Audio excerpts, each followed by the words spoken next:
Good morning children. Online teaching class 2020-21 में आप सभी का स्वागत है। बच्चों, पिछली कक्षा में मैं आप लोगों को रीढ़ की हड्डी पाठ पढ़ा रही थी।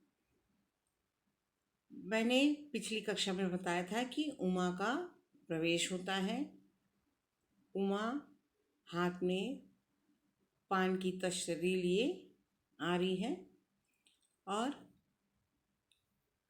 गोपाल प्रसाद उनको देखकर कहते हैं कि चाल में तो कुछ खराबी है नहीं, चेहरे पर भी छवि है।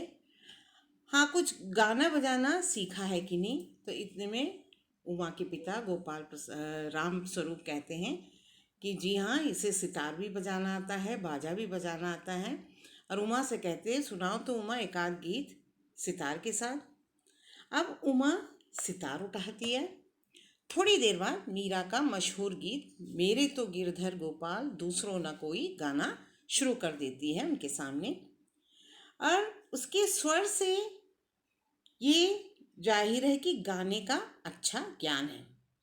उसकी आवाज़ से सबको पता चल जाता है कि इसे गाने का अच्छा ज्ञान प्राप्त है। उसके स्वर में तल्लीनता आ जाती है, यहाँ तक कि उसका मस्तक उठ जाता है। इतनी तल्लीन हो जाती है गाने में कि उसका मस्तक उठ जाता है, अपने सिर को उठा लेती है। उठाकर जब अपने सर को उठाती तो उसकी आंखें शंकर की झेपती सी आंखों से मिल जाती हैं और गाते गाते एक साथ रुक भी जाती है। अचानक उसकी आंखें शंकर की चेहरे पर जाकर टिक जाती है। उसकी आंखों से उमा की आंखें मिल जाती है और देखती है कि शंकर एकदम झेपती आंखों से बैठा हुआ था। और इतने में उमा गाते गाते अचानक रुक जाती है। तो राम स्वरूप कहते हैं, क्यों, क्या हुआ, गाने को पूरा करो उमा। गोपाल प्रसाद जो शंकर के पिता है वो कहते हैं, नहीं नहीं साहब, काफ़ी है, लड़की आपकी बहुत अच्छा गाती है। उमा सितार वहीं रखकर अंदर जाने को उठती है। तो इतने में गोपाल प्रसाद जो शंकर के पिता है वो कहते हैं, अभी ठहरो बेटी। राम स्वरूप उमा से कहते, थोड़ी देर और बैठी रहो उमा। उमा वहीं बैठ जाती है। गोपाल प्रसाद उमा से कहते हैं, तो तुमने पेंटिंग वेंटिंग भी, यानी गोपाल प्रसाद उनसे पूछते हैं कि गाने के अलावा तुमने पेंटिंग वेंटिंग भी सीखी है कि नहीं। उमा एकदम चुप रहती है। रामस्वरूप कहते हैं कि हाँ, वह तो मैं आपको बताना ही भूल गया कि दीवार पर एक तस्वीर टंगी हुई है। उसे दिखाते हुए रामस्वरूप कहते हैं कि वो जो कुत्ते वाली तस्वीर है, इसी ने बनाई है उसे। और दूसरी दीवार दिखाकर कहते, वह उस दीवार पर भी, वो दूसरी दीवार में भी कोई तस्वीर है तो उसे भी उमा ने ही बनाया है, ऐसे उसके पिता कहते हैं। गोपाल प्रसाद कहते हैं, यह तो बहुत अच्छा है, और सिलाई वगैरह। रामस्वरूप कहते, सिलाई तो सारे घर की इसी के जिम्मे रहती है, यहाँ तक कि मेरी कमीजें भी। वो कहते हैं, पूरे घर के सारे लोगों की सिलाई की जिम्मेदारी इसी के ऊपर है, और यहाँ तक कि मैंने जो कमीज पहनी है उसे भी इसी ने ही सिली है। गोपाल प्रसाद कहते, ठीक, लेकिन हाँ बेटी, तुमने कुछ इनाम विनाम भी जीते हैं। गोपाल प्रसाद उनसे बहुत सारे प्रश्न पूछते हैं और कहते हैं कि तुमने कोई इनाम विनाम भी जीते हैं। उमा चुप रहती है। रामस्वरूप इशारे के लिए खांसते हैं। क्यों खांसते?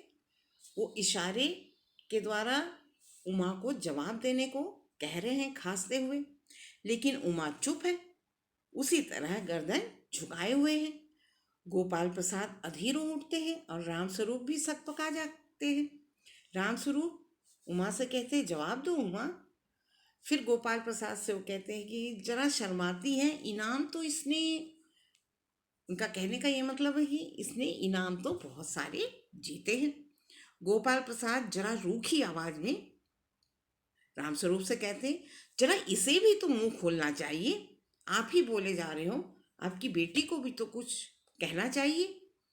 तो रामस्वरूप कहते हैं उमा से कि उमा देखो, आप क्या कह रहे हैं, जवाब दो ना। उमा को जवाब देने को कहते हैं। उमा हल्की लेकिन मजबूत आवाज में वो कहती, क्या जवाब दो बाबूजी। जब कुर्सी मेज बिकती है तब दुकानदार कुर्सी मेज से कुछ नहीं पूछता, सिर्फ खरीदार को दिखला देता है। पसंद आ गई तो अच्छा, वरना। उमा वैसे भी बहुत नाराज थी उन लोगों से। उमा कहती है कि मैं क्या जवाब दूं। जब हम कुर्सी मेज खरीदने जाते, कुर्सी मेज जब दुकानदार बेचता है तो कुर्सी मेज से तो ये नहीं पूछता, सिर्फ खरीदार को दिखला देता है। अगर खरीदार को पसंद आ गई तो वो खरीद लेता है, वरना वो वहीं छोड़कर चल देता है। राम स्वरूप चौंक कर खड़े हो जाते हैं। वो कहते हैं उमा उमा। राम स्वरूप उसको गोपाल प्रसाद से ज्यादा कहने को मना करते हैं। वो चौंक कर खड़े हो जाते हैं और उमा को बोलने से मना करते हैं। उमा कहती है आप मुझे कह लेने दीजिए बाबूजी, ये जो महाशय मेरे खरीदार बनकर आए हैं इनसे जरा पूछिए कि क्या लड़कियों की दिल नहीं होता, क्या उनके चोट नहीं लगती, क्या बेबस भेड़ बकरियां हैं जिन्हें कसाई अच्छी तरह देखभाल कर। उमा वैसी बहुत नाराज थी। वो कहते हैं वो कहती है गोपाल प्रसाद से, क्या लड़कियों के कोई दिल नहीं होता, आप आए उनको पसंद करते हैं ना पसंद करते हैं तो उनको भी चोट लगती है, क्या वो बेबस कोई भेड़ बकरियां हैं जिसे कसाई अच्छी तरह देखभाल कर उसे खरीदता है। और आगे वो कहती है, गोपाल प्रसाद ताव में आ जाते हैं उसकी बात सुनकर। बाबू राम स्वरूप, आपने मेरी इज्जत उतारने के लिए मुझे यहाँ बुलाया था। उमा की बात सुनकर गोपाल प्रसाद नाराज हो जाते हैं और उसके पिता को, उमा के पिता को कहते हैं कि आपने मेरा इंसल्ट करने के लिए, यानी मेरी इज्जत उतारने के लिए यहाँ बुलाया था। देखो आपकी बेटी कितना बोल रही है, उनका ये कहने का मतलब था।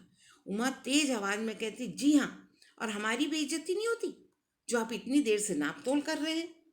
और जरा अपने इन साहबजादे से पूछिए, यहाँ साहबजादा किसे कहा जा रहा है, शंकर को। साहबजादे से पूछिए कि अभी पिछली फरवरी में ये लड़कियों के हॉस्टल के इर्द गिर्द क्यों घूम रहे थे और वहां से ये कैसे भगाए गए थे। यानी लड़के वाले जब भी आते हैं लड़की देखने तो लड़कियों की अच्छी पूछ परख करते हैं, बहुत सारे प्रश्न करते हैं उनसे, लेकिन वो अपने बेटों की जो है गलतियां उसे छिपा कर रखते हैं। लड़कियों को देख परख कर ये लोग पसंद करते हैं। और वो कहती है कि अपने साहबजादे से पूछिए कि पिछली फरवरी में लड़कियों के हॉस्टल के आसपास क्यों घूम रहे थे और वहां से कैसे ये भगाए गए थे। इतने में शंकर यह सुनता है तो वो अपने पिताजी से कहता है, बाबूजी चलिए, क्यों से मालूम था कि अब उसकी पोल खुलने वाली है वहां। गोपाल प्रसाद आश्चर्य से पूछते, लड़कियों के हॉस्टल में, क्या तुम कॉलेज में भी पढ़ी हो, तुम हॉस्टल के बारे में कैसे जान रही हो, क्या तुम कॉलेज में पढ़ी हो। रामस्वरूप चुप हो जाते हैं। क्यों चुप होते हैं, क्योंकि उन्होंने अपनी बेटी की शिक्षा को छिपाया था, छिपाकर उन्होंने रखा था। उमा कहती, जी हाँ, कॉलेज में पढ़ी हूँ, मैंने बीए पास किया है, कोई पाप नहीं किया, कोई चोरी नहीं की और न आपके पुत्र की तरह तांग झांक कर कायरता दिखाई है। मुझे अपनी इज्जत अपने मान का ख्याल तो है, लेकिन इनसे पूछिए कि ये किस तरह नौकरानी के पैरों पड़कर अपना मुंह छिपाकर भागे थे। यानी जब ये लड़कियों के हॉस्टल के इर्द गिर्द घूम रहे थे तो वहां से भगाए गए थे, और किस तरह ये नौकरानी के पैरों पर पड़कर अपनी मुंह छिपाकर ये भाग गए थे वहां से, ऐसा वो कहती है। और वो ये भी कह देती है कि मैं कॉलेज पढ़ी हूँ और मैं बीए पास हूँ, मैंने कोई पाप नहीं किया, कोई चोरी नहीं की और ना ही आपके पुत्र के समान झांक करके कायरता दिखाई है। राम स्वरूप फिर उसे बोलने से मना करते हैं, उमा उमा ऐसा वो बुलाते हैं अपनी बेटी को। गोपाल प्रसाद गुस्से में खड़े हो जाते हैं, बस हो चुका बाबू राम स्वरूप, आपने मेरे साथ दगा किया है, धोखा किया है। आपकी लड़की बीए पास है और आपने मुझे कहा था कि सिर्फ मैट्रिक तक पढ़िए। लाइए मेरी छड़ी कहाँ है, मैं चलता हूँ। और अपनी बेंत ढूंढ कर उठा लेते हैं गोपाल प्रसाद। बीए पास, ओफो, गजब हो जाता है, झूठ का भी कुछ ठिकाना है। आओ बेटो बेटे चलो, दरवाजे की ओर बढ़ते हैं। वो कहते हैं कि भी पास लड़की, अनर्थ हो जाता अगर इस लड़की को हम घर में ले आते। झूठ की भी कोई सीमा होती है। ऐसा कह के वो अपने बेटे को बुलाकर जाने लगते हैं। उमा कहती है, जी हाँ, जरूर चले जाइए, लेकिन घर जाकर जरा यह पता लगाइए कि आपके लाडले बेटे की रीढ़ की हड्डी भी है या नहीं, यानी बैकबोन रीढ़ की हड्डी है भी या नहीं। ऐसा क्यों कहती है वो? क्योंकि उसमें इतनी भी हिम्मत नहीं है उस लड़के में कि अपने पिताजी के इद्दकियानूसी विचारों का वो विरोध कर सके। इसलिए वो कहती है कि वो हर बात, अपने पिताजी की हर बात पे हाँ में हाँ मिलाता चला जा रहा था। इसलिए वो कहते हैं कि अपने बेटे के रीढ़ की हड्डी भी है या नहीं ये देखिए आप, यानी उसमें हिम्मत है ही नहीं किसी चीज़ के लिए। बाबू गोपाल प्रसाद के चेहरे पर बेबसी का गुस्सा है और उनके लड़के के रुलासापन। लड़का भी रोनी सी सूरत बनाकर बैठा जा रहा था वहां से, और गोपाल प्रसाद के चेहरे पर भी बहुत ही गुस्सा था। दोनों बाहर चले जाते हैं। बाबू रामस्वरूप कुर्सी में धम से बैठ जाते हैं। वो बहुत दुखी हो जाते हैं। उन्होंने सोचा था कि उनकी उमा की शिक्षा को छिपाकर इस लड़के से उनका विवाह कर देंगे, लेकिन अब उनके सामने भी जो है उमा ने विरोध किया, और इसलिए वहाँ से वो बहुत ही दुखी हो जाते हैं और कुर्सी पर बैठ जाते हैं। उमा सहसा चुप हो जाती है। प्रेमा का घबराहट की हालत में आना, प्रेमा भी घबराते हुए अंदर के कमरे से आती है। प्रेमा उमा से कहती, उमा उमा रो रही है। उमा को बहुत दुख होता है ऐसे लोगों के सामने जाकर बार बार खड़े होने के कारण। यह सुनकर रामस्वरूप खड़े हो जाते हैं और इतने में उनका नौकर रतन आता है। रतन मक्खन लेने गया था। सारी बात हो जाती तब वह पहुंचता है। बाबूजी मक्खन। सब रतन की तरफ देखते हैं और पर्दा गिरता है। अब सब रतन की तरफ देखते हैं और उसका यही मतलब हुआ कि अब कोई मतलब नहीं मक्खन लाने का, क्योंकि उमा की शादी जो है लड़के वालों ने उमा को इनकार कर दिया था। अब इसके आगे हम अगली कक्षा में पढ़ेंगे।